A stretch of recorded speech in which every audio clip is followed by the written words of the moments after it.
Muy buenos días, hermanos. Les saludo en el nombre del Señor Jesús y les doy la bienvenida a este pequeño tiempo devocional que vamos a realizar en esta mañana. Y bueno, vamos a iniciar con una oración. Gracias, Dios, te damos en esta mañana por tu amor, por tu fidelidad, por todos los cuidados y bendiciones, Dios, que tú nos das cada día y por el sustento también que tú nos provees. Señor, sabemos que todo te pertenece, que todo viene de parte tuya, Señor, que nada escapa de tu control, de tu supervisión, Dios.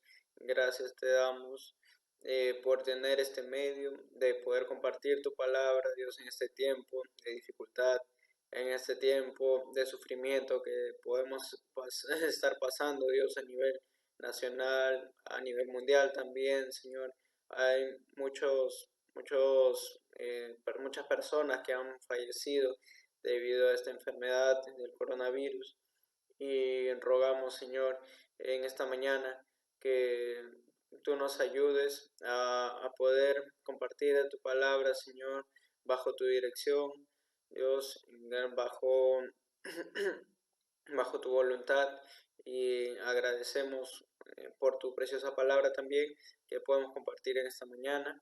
Gracias por la revelación que nos has dado y te rogamos que nos ayudes a crecer, Dios, cada día, a seguir adelante caminando, confiando en ti y poder seguir, Dios, ayudando y apoyando con nuestras oraciones a los hermanos que lo necesitan y así mismo a todos aquellos que están trabajando actualmente en las calles, Dios, exponiendo también sus vidas, pero lo hacen con un motivo, una razón, y te pedimos por ellos que tú los guardes y a sus familias también, que los guardes de contagiarse, Señor, y ayudes a las personas también a tomar conciencia de lo peligroso que es esta situación de la enfermedad y de exponerse, Señor. Te pido todo esto en el nombre de Jesús. Amén. Amén. Muy bien, vamos a entonar a continuación un himno. El himno se titula Sembraré la simiente preciosa.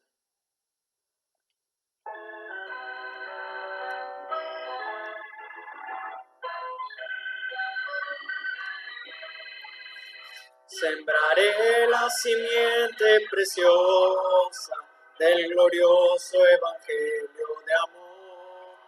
Sembraré mientras viva, dejaré el resultado al Señor.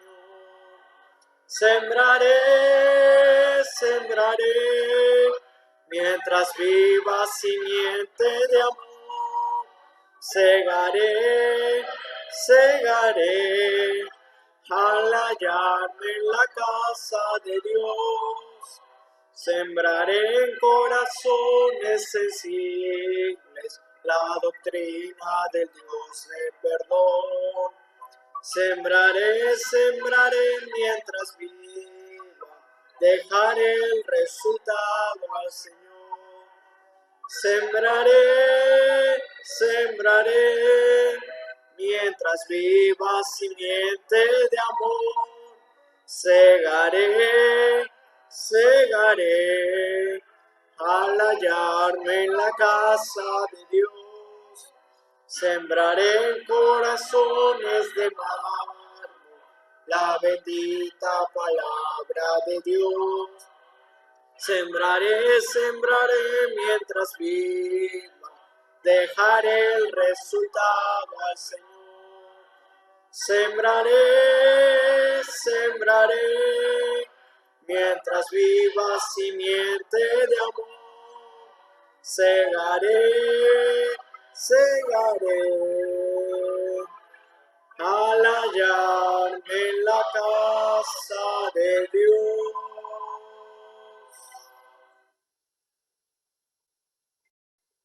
Bien, hermanos, ahora voy a pasar a dar lectura al pasaje que deseo compartir con ustedes en esta mañana y les invito a abrir sus Biblias en el libro de Romanos, capítulo 1. Vamos a dar lectura desde el versículo 1 hasta el versículo 17.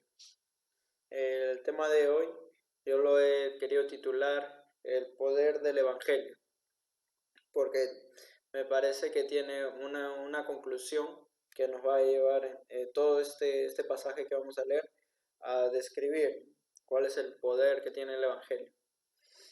Así que vamos a empezar desde el versículo 1 del capítulo 1 de Romanos. Me siguen con sus vistas, por favor. Dice así: Pablo, siervo de Jesucristo, llamado a ser apóstol, apartado para el Evangelio de Dios, que él había prometido antes por sus profetas en las Santas Escrituras, acerca de su Hijo, nuestro Señor Jesucristo, que era del linaje de David según la carne, que fue declarado Hijo de Dios con poder, según el Espíritu de Santidad, por la resurrección de entre los muertos, y por quien recibimos la gracia y el apostolado, para la obediencia a la fe en todas las naciones por amor de su nombre, entre las cuales estáis también vosotros, llamados a ser de Jesucristo. A todos los que estáis en Roma, amados de Dios, llamados a ser santos, gracia y paz a vosotros, de nuestro Señor de Dios nuestro Padre, y del Señor Jesucristo.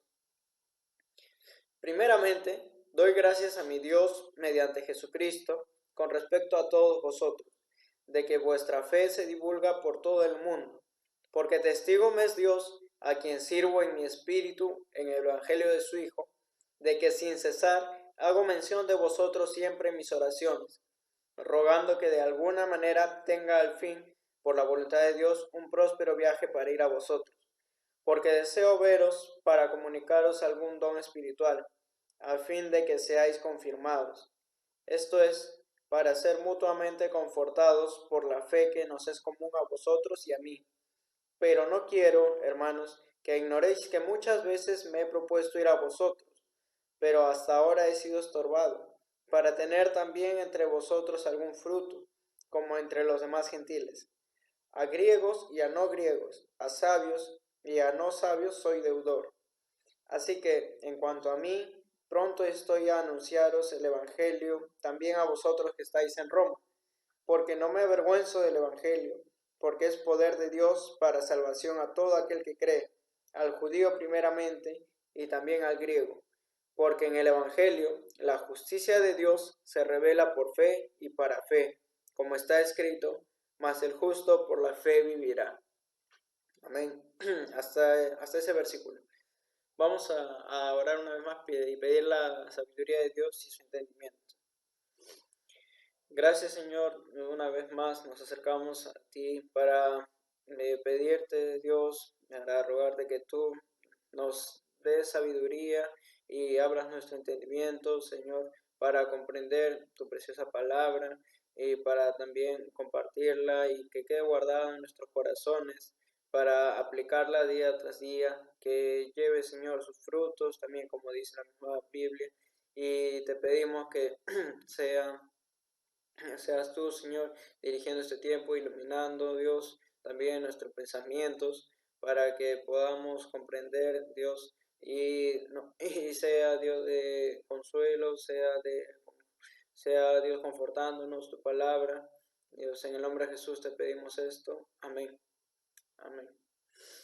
Muy bien, hermanos. Quiero volver a leer por cada una de las partes de este pasaje que he leído y vamos a ir resumiéndolo, ¿no? Parte por parte y qué relación tiene con el poder del Evangelio, todos estos versículos que hemos leído y por qué los he leído todos juntos.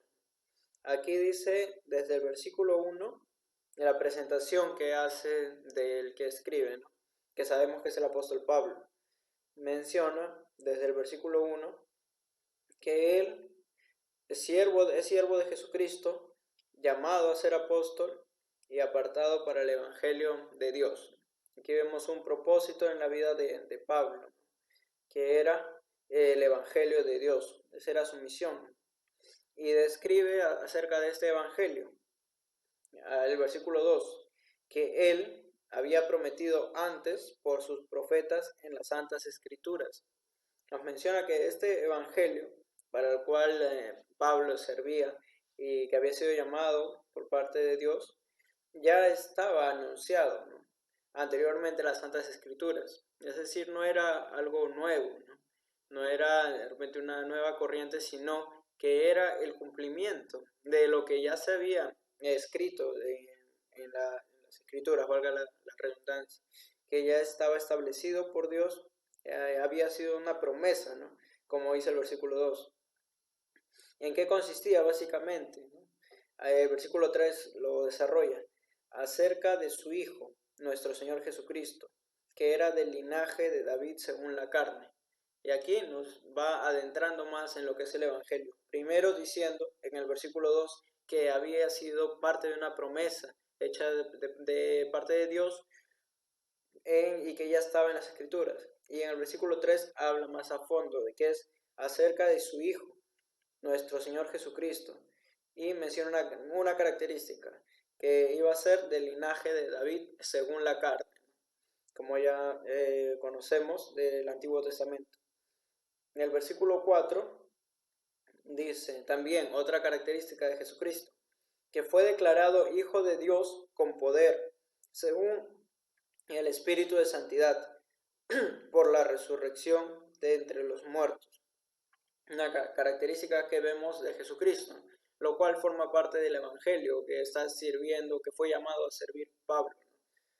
Dice que fue declarado Hijo de Dios, Jesucristo, ¿no? Con poder, según el Espíritu de Santidad, por la resurrección de entre los muertos, ¿no? Que este era el poder que tuvo el Espíritu de Santidad para resucitar a Jesús, ¿no? De entre los muertos. Y continúa diciendo el 5, y por quien recibimos la gracia y el apostolado para la obediencia a la fe en todas las naciones por amor de su nombre. Wow, aquí menciona que por medio de Jesucristo, ¿no?, recibimos la gracia y el apostolado. En nuestro caso, cada uno de nosotros recibe un llamado a realizar una de las funciones dentro del cuerpo de Jesucristo, que es la iglesia, por medio de él. ¿Para qué? Recibimos este llamado para realizar algo, para la obediencia a la fe en todas las naciones por amor de su nombre. En el caso de Pablo, ese era el llamado que él tenía, el propósito era seguir, continuar siendo obediente a él en fe en todas las naciones, por amor de su nombre, en seguir expandiendo el Evangelio en todas las naciones, por amor al nombre de Jesucristo. Y el 6 ya va en una locación específica diciendo, entre las cuales estáis también vosotros, llamados a ser de Jesucristo, a todos los que estáis en Roma, amados de Dios, llamados a ser santos, una cualidad ya de los oyentes, de los seguidores de Jesucristo, que somos llamados a ser santos. Y a ellos se refiere Pablo en el versículo 7, diciéndoles, gracia y paz a vosotros, de Dios nuestro Padre y del Señor Jesucristo. Y hasta este versículo, del 1 al 7, vemos una descripción de Pablo acerca de lo que es su servicio a Dios y por qué hace ese servicio, ¿no? Nos describe el Evangelio que ya estaba anunciado, en qué consistía en breves rasgos, ¿no?, de la resurrección de Jesús, de el poder que él tenía y el llamamiento que hace a todos nosotros, ¿no?, los que creemos con él, los que somos obedientes en la fe, ¿no? Y al final saluda a los receptores de esta carta, ¿no?, que vendrían a ser, de esta epístola, que vendrían a ser los hermanos de Roma. Y les dice gracia y paz a vosotros de nuestro Padre, de Dios nuestro Padre y del Señor Jesucristo. Continuemos en el versículo 8. Continúa ya dirigiéndose a los receptores de esta epístola.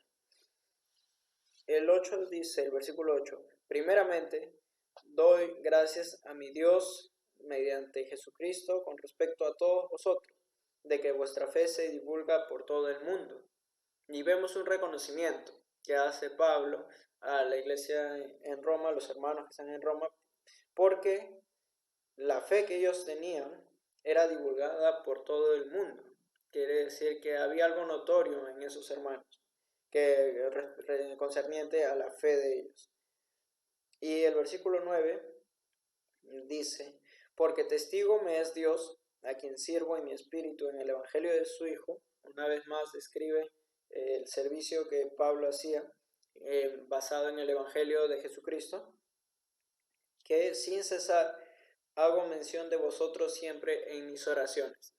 Aquí nos da un ejemplo Pablo de el apoyo que él realizaba a la iglesia, y estoy seguro de que parte de ese apoyo era lo que hacía mantener también a sus hermanos, ¿no?, en la fe, y nos da un ejemplo a nosotros de que aún estando lejos, de que aún no podamos de repente vernos, no podemos apoyar con las oraciones, ¿no?, para que nuestra fe no decaiga, siempre haciendo memoria de nuestros hermanos y la situación en la que se encuentren, ¿no? Podemos apoyarlos y no cesar de mencionarlos en nuestras oraciones, como Pablo hacía con respecto a los hermanos de Roma. Y continúa diciendo, rogando que de alguna manera tenga al fin, por la voluntad de Dios, un próspero viaje para ir a vosotros. El anhelo de Pablo no solamente, y las oraciones que hacía no eran solamente por el crecimiento de los hermanos donde se encuentren, sino tenía él la voluntad, o mejor dicho, él rogaba para que sea la voluntad de Dios la que le permita tener un próspero viaje hacia esa iglesia. Con lo cual también en la actualidad, debido a este estado de emergencia y cuarentena que tenemos, no se puede hacer posible unirnos en la iglesia, ¿no? Pero ¿cuántos de nosotros anhelamos, ¿no?, y tenemos muchos motivos, mucho deseo de volver a ver a nuestros hermanos? Y pedimos a Dios que así sea, que todo este tiempo de dificultad sea superado y podamos reunirnos, ¿no?, una vez más con todos y ser fortalecidos y animarnos.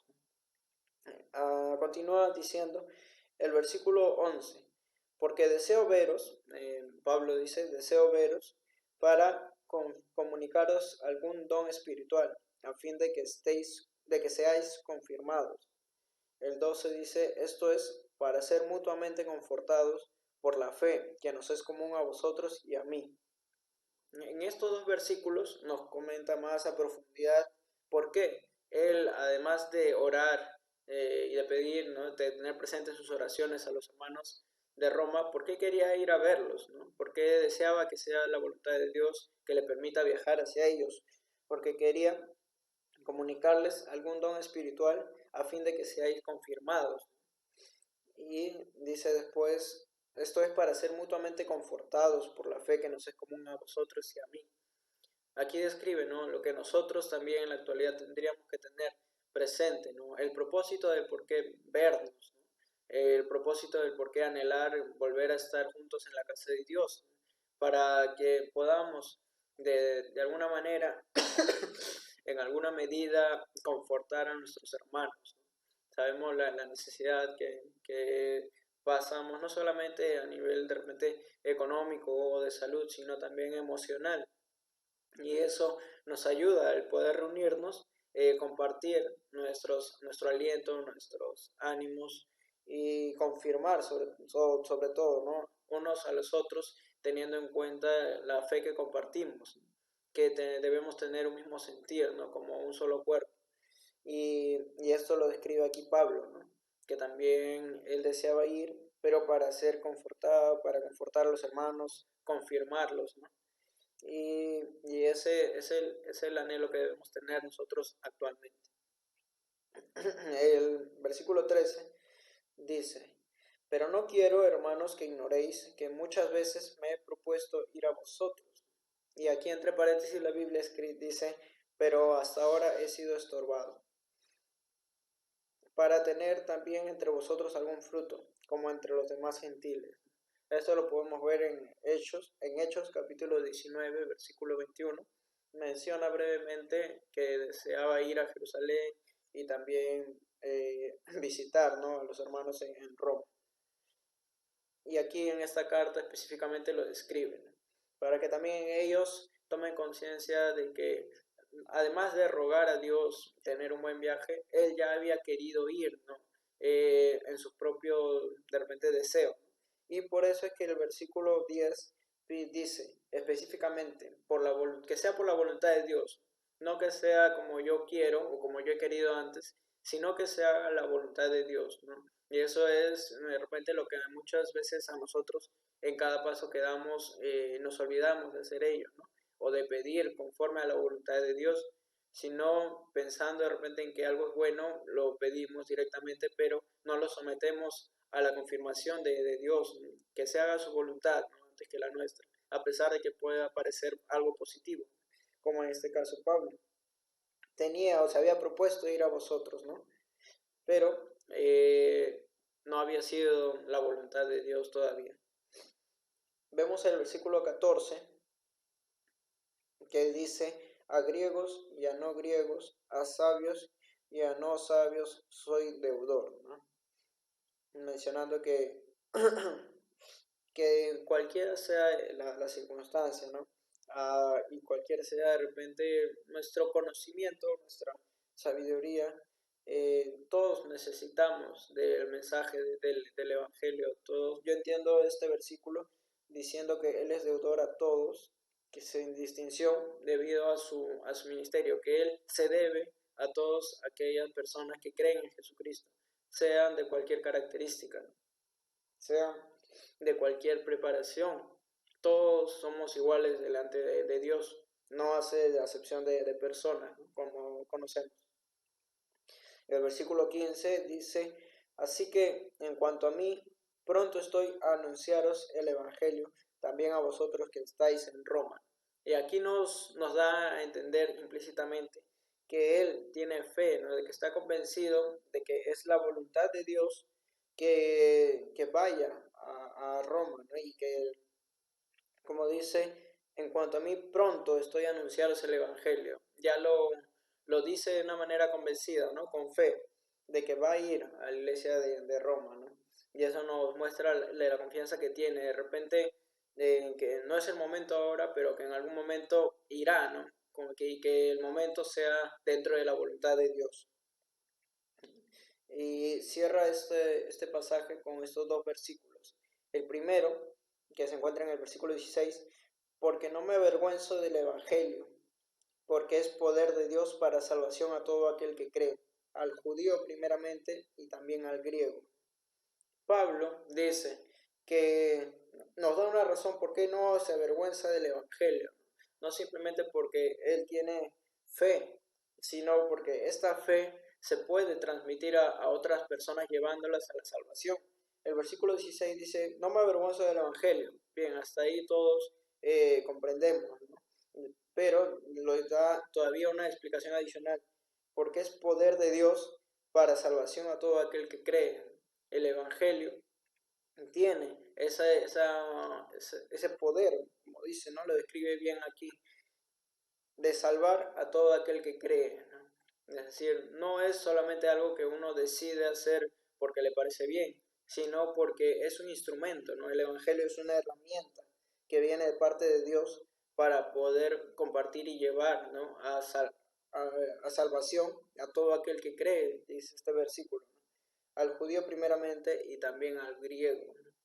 Así que no es solamente de que no se avergüence él por decir, porque está convencido él de lo que es el Evangelio o de lo que hizo, sino porque eso es una herramienta que se puede transmitir, de lo cual no se debería quedar, ¿no? Con uno mismo, como muchas veces por vergüenza uno se queda o se guarda algunas cosas, ¿no? Deberíamos perder la vergüenza para que ese instrumento llegue al propósito para el cual fue creado, ¿no? El Evangelio fue hecho para llevar a salvación a todos aquellos que creen. Y de esta manera termina el versículo diciendo al judío primeramente y también al griego, ¿no? Y yo entiendo esta descripción que dice al judío primeramente porque sabemos que la ley, ¿no? Y todos los profetas principalmente fue entregada al pueblo judío, ¿no? La ley que ellos debían cumplir como pueblo escogido, ¿no? Y por medio de la ley era el conocimiento de la esperanza, ¿no? De que por medio del pecado y de que ellos conocían que por medio de sus transgresiones no podían ser salvos mediante sus obras, ¿no? Sino que tenían que esperar la consumación de las promesas en Jesucristo. Ellos lo debían de haber sabido con anterioridad antes que nosotros, que somos llamados gentiles, ¿no? a los cuales no se nos fue dada una ley, no una promesa como al pueblo judío sí se hizo, y que ellos debían de haber recibido aún con mayor gozo y con mayor fe a Jesucristo. Por eso dice al judío primeramente y también al griego, de que en este evangelio también fuimos acogidos, ¿no? Todos los gentiles, a pesar de que no fueron hechas, realmente la ley no fue entregada a los gentiles, sino a los judíos. Versículo 17. Porque en el Evangelio la justicia de Dios se revela por fe y para fe, como está escrito, mas el justo por la fe vivirá, ¿no? Y aquí vemos relacionado el Evangelio que hemos venido tocando desde el principio de este pasaje, el Evangelio, porque dentro del Evangelio la justicia de Dios se revela de una manera específica. Aquí nos dice por fe y para fe. Es decir, que Dios lleva a cabo su justicia, ¿no? Mediante el Evangelio, el anuncio de que Jesús vino aquí a la tierra a morir y a pagar por nuestros pecados, ¿no? Ahí se revela su justicia, pero se revela de una forma característica, por fe y para fe, ¿no? Quiere decir que la justicia de Dios se revela por medio de fe.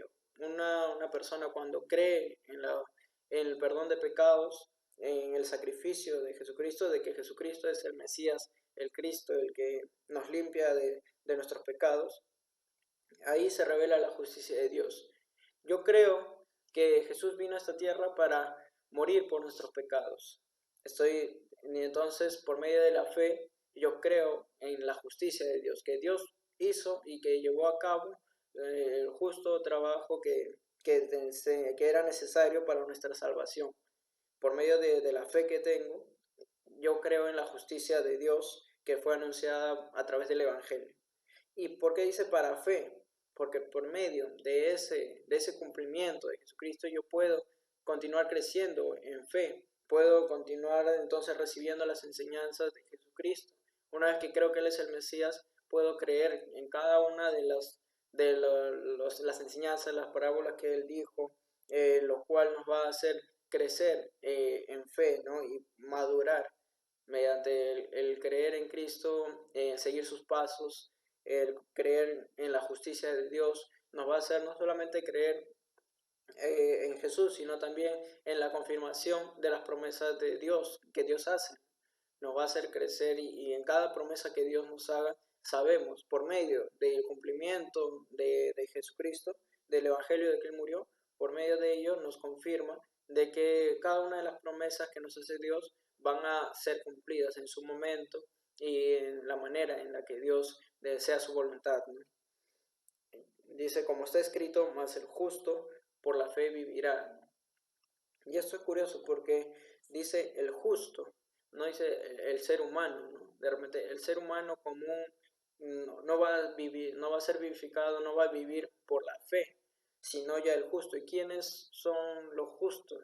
Aquellos que por medio de la fe en Jesucristo lo reciben como Salvador y por medio de ese sacrificio son justificados, ¿no? Delante de Dios. A todos aquellos que hemos sido justificados delante de Dios por medio de la fe en el sacrificio de Jesucristo, viviremos por la fe, ¿no? Cierra el círculo, ¿no? Aquellos que hemos creído en Jesucristo, hemos sido justificados, y una vez que somos justificados, por fe viviremos, ¿no? Es una enseñanza que se cierra en sí misma. Este versículo nos dice, una vez más lo voy a leer porque me llama bastante la atención este versículo, donde mezcla todo, es decir, el Evangelio, la justicia de Dios, la fe y nuestra fe futura, la que va a crecer y madurar. Dice, porque en el Evangelio la justicia de Dios se revela por fe y para fe, como está escrito, mas el justo por la fe vivirá. Y al llamarnos justos, quería centrarme en esta última frase, mas el justo por la fe vivirá. El decir que ya una persona es justa, ya de por sí quiere decir que ya tuvo fe, ¿no? En Jesucristo para la justificación. y por la fe que continúa después de eso, va a vivir, ¿no? Y esto lo dice la palabra de Dios. Y por eso es que este mensaje yo lo quería titular El poder del Evangelio, porque todo nos describe características del Evangelio, ¿no? de Jesucristo, y también nos habla una parte de cómo Pablo, estando lejos de Roma, tenía ese anhelo, ¿no? De verlos físicamente y de que sean afirmados y confirmados, ¿no? Por medio del fraternizar, ¿no?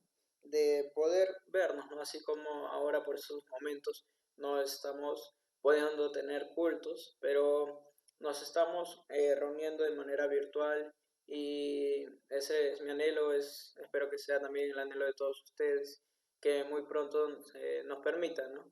Poder congregarnos y siendo sobre todo prudentes, ¿no? Como nos manda también la Biblia, de que seamos prudentes y tomando seguramente las medidas podamos confortarnos y fraternizar y podamos seguir creciendo, ¿no?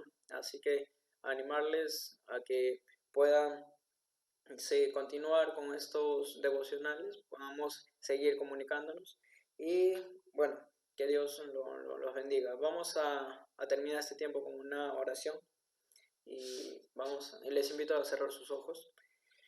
Gracias, Señor, te damos una vez más por tu preciosa palabra, Dios, por el Evangelio que hemos leído en este pasaje, la descripción de algunos puntos que tú nos das y sobre todo la esencia que tiene, Dios, la eficacia, el poder que tiene para poder otorgar la salvación, Señor, por medio del Evangelio. Por medio del Evangelio también muestras tu justicia, Dios, y la confirmación de las promesas que tú ya habías anunciado anteriormente. Señor, ayúdanos a siempre tenerte presente en cada paso, cada decisión que tomemos, que lo dejemos, Señor, conforme a tu voluntad, que sabemos que en el tiempo preciso llevarás tú a cabo de una manera buena, agradable y perfecta, Señor. Y entenderemos entonces, Señor, por qué aún quizás no es el tiempo, pero confiamos en ti y rogamos para que nuestra fe también madure, podamos seguir viviendo por fe, Dios, y que por medio de esa fe vivamos Dios, eternamente. Te doy toda la gloria y la honra a ti, y en el nombre de Jesucristo, amén. Amén. Muy bien, hermanos, les animo a seguir adelante y bueno, nos volvemos a encontrar la próxima semana. Dios le bendiga.